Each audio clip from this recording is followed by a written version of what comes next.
Special train से रामेश्वरम धाम की तीर्थ यात्रा। आज ही अपनी सीट बुक कराएं त्रिपुरयात्रा.com पर।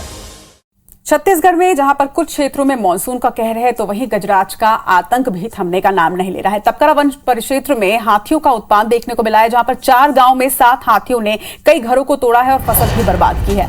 पेंड्रा के रुंगा गांव में भी इसी तरह से 3 हाथियों का उत्पात जारी है। 2 घरों को इन्होंने तोड़ा है, साथ ही फसलों को भी नुकसान पहुंचाया है। तो हाथियों की निगरानी में वनकर्मी जुटा है और कुछ वनकर्मी घायल भी हुए हैं, बताया जा रहा है। 3 दिनों से मरवाही रेंज में हाथियों का डेरा लगातार। तस्वीरें भी आप देख रहे हैं, पेंड्रा के पत्थल गांव की ये तस्वीरें हैं। 7 हाथियों का ये दल है जो लगातार क्षेत्र में उत्पात मचा रहा है, जिसको देखते हुए वन विभाग ने 4 गांव में अलर्ट भी जारी किया है। लेकिन उन 4 गांव की जो तस्वीरें सामने आ रही हैं, कुछ घरों को इस दल ने तोड़ा है, इसके साथ ही फसल को भी लगातार नुकसान पहुंचा रहे हैं। पेंड्रा के रुंगा गांव में भी 2 हाथियों का दल इसी तरह से नुकसान पहुंचा रहा है। हालांकि ये भी बताया जा रहा है कि वन विभाग जो है वो अलर्ट मोड पर जरूर है और वनकर्मी कुछ गए भी हुए थे जंगल में, जिस वक्त वो घायल भी हुए हैं।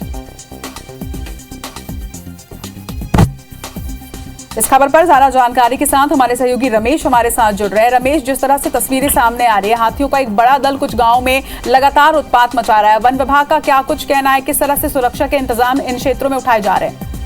मैं आपको बता दूं, इस समय अल्प वर्षा की स्थिति में यहाँ पर किसान बहुत मुश्किल से अपनी फसल को लगा के उसकी रखवाली कर रहे हैं। लेकिन ये इनके सामने विडंबना की बात है कि हाथियों का दल लगातार आके इनकी फसल को रौंद के चले जा रहा है। इससे यहाँ के किसानों में काफी आक्रोश देखा जा रहा है और लगातार हाथियों का दल इन किसानों के घरों को भी क्षतिग्रस्त करके वहां रखा अनाज को चट करके चले जा रहा है।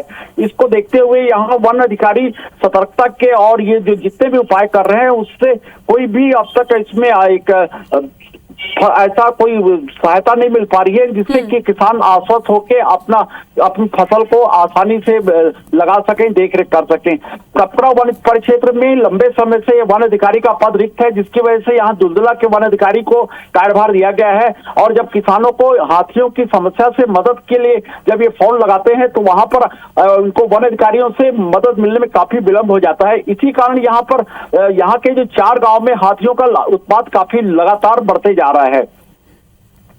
चलिए, तमाम जानकारी के लिए आपका बहुत बहुत शुक्रिया रमेश। और यही वजह है कि लगातार एक स्थायी समाधान की बात कही जा रही है, क्योंकि अगर हाथियों का दल या हाथी क्षेत्र में, रिहायशी क्षेत्रों में भ्रमण करते हैं, विचरण करते हैं, तो निश्चित तौर पर वो घरों को भी नुकसान पहुंचाएंगे और फसलों को भी नुकसान पहुंचाएंगे। और इसके लिए बहुत ज्यादा जरूरी है कि हाथी जंगल परिक्षेत्र में ही रहें और मनुष्य अपने क्षेत्र में, तभी ये द्वंद्व खत्म हो पाएगा। लेकिन देखना होगा कि वन विभाग, प्रशासन, सरकार कब तक इसका एक कॉन्क्रीट सोल्यूशन या स्थायी समाधान निकाल पाती है। 2 तस्वीरों के माध्यम से आप समझिए कि किस तरह से क्षेत्र में हाथियों का उत्पात लगातार जारी है। पत्थल गांव और पेंड्रा की ये तस्वीरें हैं, जहां पर न सिर्फ फसलों को नुकसान पहुंचाया है हाथियों ने, बल्कि कई घरों को भी तोड़ा है।